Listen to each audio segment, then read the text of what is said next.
Hey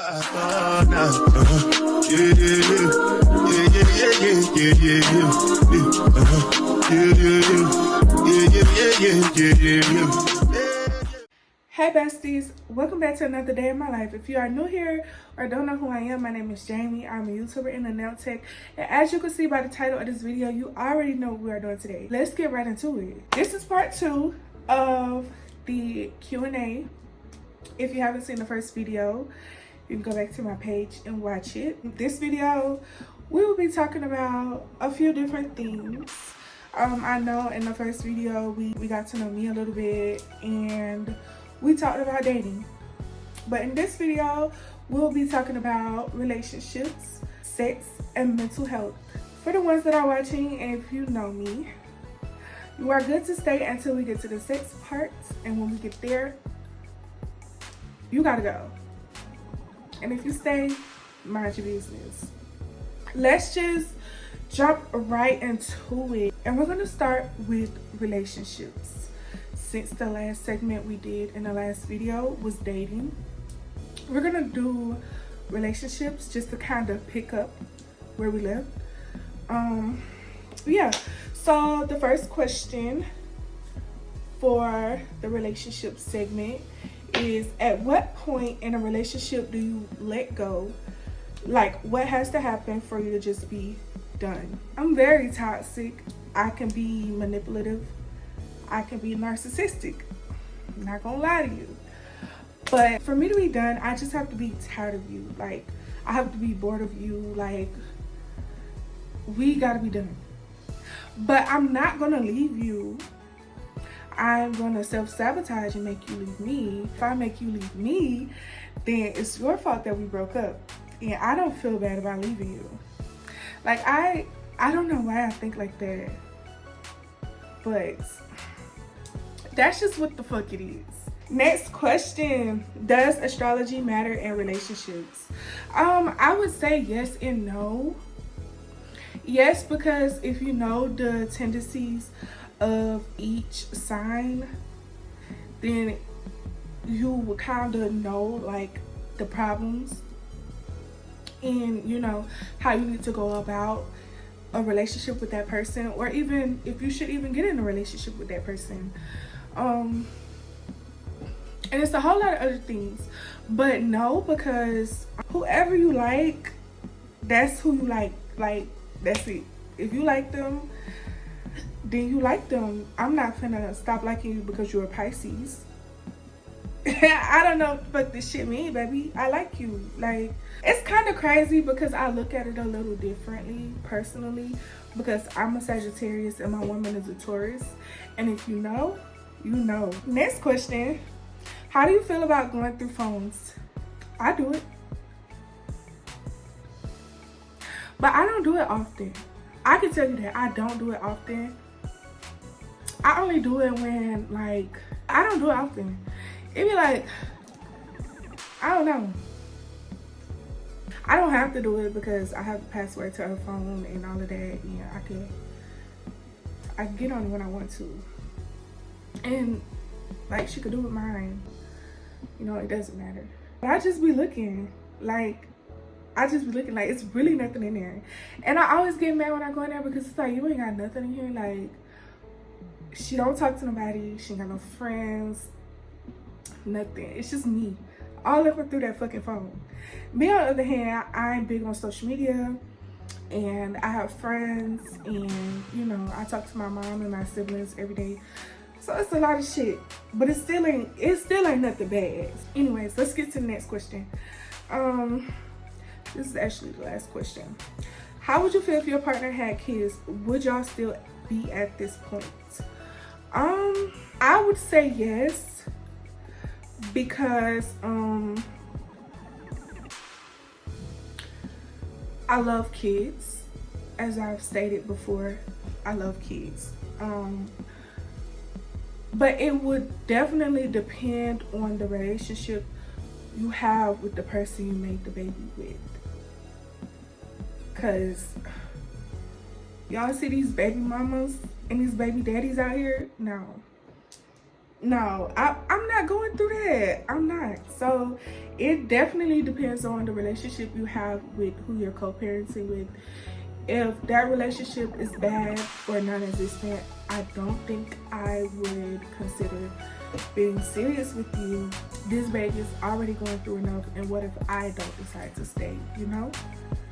So it just depends on how the relationship is when you're co-parenting. Next, we're gonna talk about sex. Like I said, if you know me, if you're my family, you're watching, you gotta go. You gotta go. And if you stay, mind your business. But let's jump right into it. What do you consider moving too fast for sex? Girl, if you wanna fuck. It don't matter if you know that person for a minute, an hour, a day. Like, it don't matter. If you wanna fuck them. But me personally, I don't know. I like to wait. I like to make them wait. I guess I don't have a time or, you know, something like that that's considered moving too fast. Because if you want to fuck, you gonna fuck. You're not gonna sit there and leave this person on knowing that you only want to fuck. Like, y'all can fuck and never speak again. Like, it could just be that. So, yeah. Next question. What's y'all's favorite position or favorite thing to do during sex? I like eye contact because, like, I just feel like when you make eye contact and you pleasing a person, you already in their head. Like, even after y'all have sex, they never gonna forget you because, like, we're connected now on some level, mentally probably. But eye contact is like a major thing.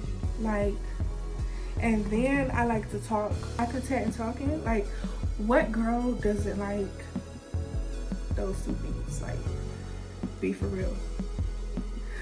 But, you know, it could get crazy. So, yeah. Next question. What are your favorite turn-ons during sex? I would say talking. Definitely. That's, like, number one. I would say is edging. If you ain't grown, then you wouldn't know what that is. But if you know, you know.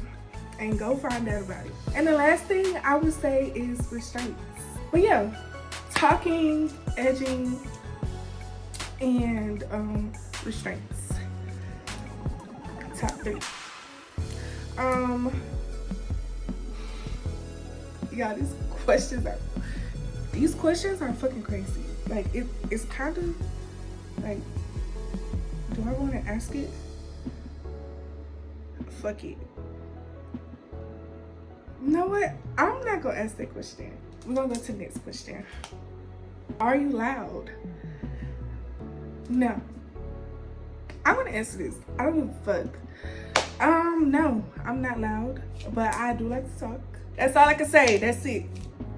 Next question, please. What are some things that are an absolute no during sex? Don't touch my booty hole. Don't touch my booty hole. I don't like it. Oh, you can't eat it. You can't put your thumb. Like, no. Don't touch my booty hole. I don't like that shit. I don't like it. I just feel violated. Like, I feel like if you will touch a booty hole, you'll do anything, and that's disgusting. I don't like it, and I'm not about to do it. So don't get to touching mine. Last question of this sex series before we get serious. What do you consider bad sex? This is also a controversial topic because a lot of people, you know, in this generation anyway, love to talk about how, no, this person can't fuck, this person didn't know what they was doing, you know, it was trash, this, that, and the third. And it's because y'all don't take the time to figure out what they like before y'all just start fucking. Y'all don't talk about it. And I know it's hard to talk about what you like in sex because I still can't talk about it. Like, I don't like talking about it. I just expect you to figure it out. That's why I set standards to bad sex, because I know I don't talk. And I know it's a lot of people out here that don't talk or haven't even thought of the conversation to even talk about before they fuck. They just fucking, you know? So what I would consider bad sex is if I tell you or show you, because it ain't gonna be bad too many times. I'm not gonna keep letting you touch me if it's just horrible. Because at some point I'm gonna say something. At some point it's gonna be like, okay, like, you know what? Yeah. So if I tell you what I like and you still can't satisfy me, you're done. You're completely done. Because like I said, I don't like talking about it. So if I sit there and talk about it with you to help you and you still can't, you're done. That is the last question for the sex series. Let's get into the serious shit. We're going to talk about mental health awareness, which is not spoken on enough, honestly. People don't talk about it enough. And I like to talk about it with people because, you know, a conversation about what's in their head could like fix a lot with them. So I love talking about it. First question, how are you mentally? I'm good. 1 out of 10, I would say I'm a 7.5, because I have my moments where I just sit in my thoughts and it just, you know, consumes me. Or when I hear a certain song or somebody says a certain thing, it kind of triggers it. But other than that, I'm good. Yeah. Next question. As a woman, what is some advice you can give younger girls or your younger self? First things first, you make too many mistakes in your life to make the same mistake twice. Like, I live by that.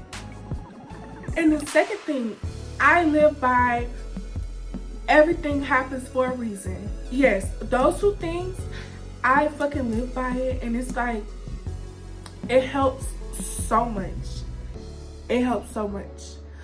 Another thing, what is it? Don't stress about nothing you can't control. Like, I'm so quick to tell somebody that you can't control it. So why you sit here stressing yourself out? Those 3 things. You make too many mistakes to make the same mistake twice. Everything happens for a reason. Don't stress yourself out about something you can't control. Those 3 things, I swear to God, like, it cures my anxiety almost. Like, I don't worry about shit. I don't worry about a goddamn thing. I don't give a fuck. I don't care. Like, my mom and my dad are so emotionally unavailable. The only emotion my mom and my dad knows is anger. Literally just anger. I can't even think of another one. And that's the only emotion I knew of. The only emotion that I knew how to express myself as. But as I grew up and I discovered myself and learned a lot, like, I've opened up a lot about myself and learned what my emotions were, you know? And how to react using those emotions instead of resorting to anger. Because it's not anger. Sometimes it's hurt. Sometimes I'm irritated. Sometimes I'm aggravated. But it's not anger. So, yeah. Those 3 things, I live by them. But yeah, those are the 3 things that I live by, bro. Next question. What are some traumatizing things that you went through, that you've healed from, that you can talk about? And how do you feel about it now? I like talking about things that traumatize me, especially to different people, because you get a different perspective of it. Whether you know it or not, people go through the same things. And you know, a lot of people can have that same thing in common with you, and if you don't talk about it, you will never, you know, heal from it and, you know, forgive it. Forgive the situation or the person in the situation. But one traumatizing thing that I went through that I can talk about now is, I've never talked about this on camera.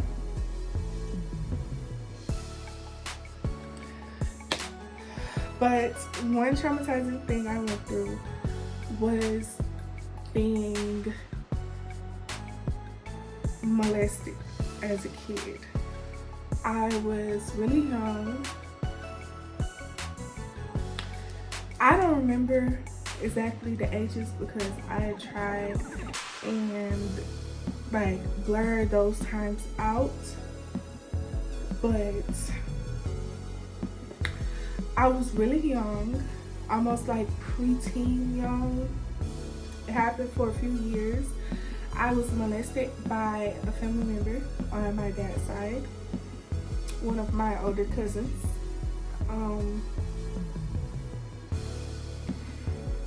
And it was times where I tried to say something, tried to get help, but y'all know Black families, they don't like to have bad reputations. They like to sweep stuff under the rug, and they like to just make you forget about things. Like, you know, that's what kind of family I have. But I'm not that kind of bitch, and I'm gonna talk about it every chance I get, and they hate it. But yeah, I was molested by one of my older cousins on my dad's side many times. Sometimes it's almost hard to even think about, but I've forgiven him. I've somewhat healed from it. I don't think I would ever 100% heal from it. But whatever. I've been sexually harassed a few times, but that's just the biggest thing that just, you know, is the biggest traumatizing thing that's ever happened to me. And it made it worse because it was a person that my family, my mom, they held this person on such a high pedestal because of their reputation growing up. And, you know, even after they were told, you know, not to trust this person, they still trusted this person around the kids. So, yeah, that resulted in them having a sex addict as a daughter. Probably will speak about it more. But yeah, that's something that I can talk about. I'm not completely healed from it, but I can definitely talk about it. And how I feel about it now, I don't feel a way about it at all. I don't feel a way about it. I don't know how to feel about it. It's either or, you know. But whatever. Let's get to the next question. How has your mental changed from 5 years ago till now? 5 years ago, I was trying to unalive myself, ODing on narcotics. I was trying to get out of here. Like, it was so hard growing up with parents that are emotionally unavailable when you're going through your emotions. It's so hard. But instead of leaving, I got addicted to weed.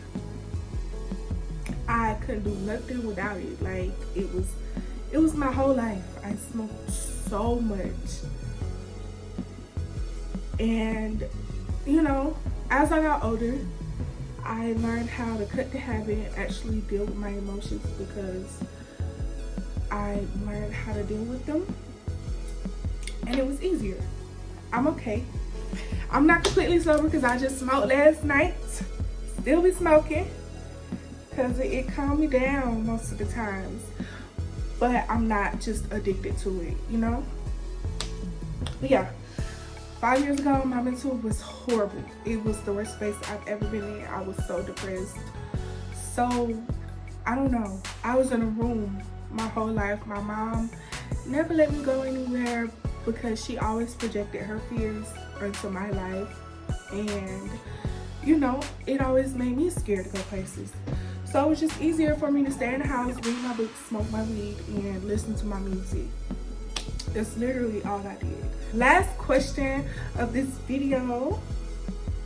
How do you feel about where you are now, and where do you see yourself 3 to 5 years from now? I'm actually okay with where I am now.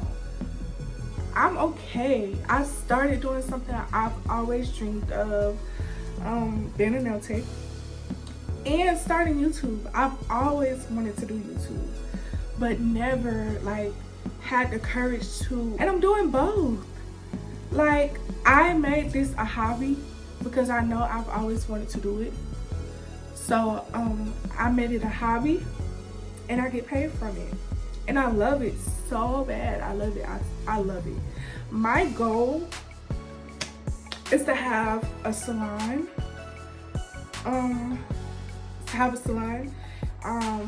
Be consistent on YouTube, and just do everything that I've just been so scared to do. That is all for this Q&A. I hope you guys enjoyed it. If you guys enjoyed it, make sure to like, comment, and subscribe. Again, if you are new here or don't know who I am, my name is Jamie. I'm a YouTuber and a nail tech, and thank you so much for watching. Bye, besties. Mwah.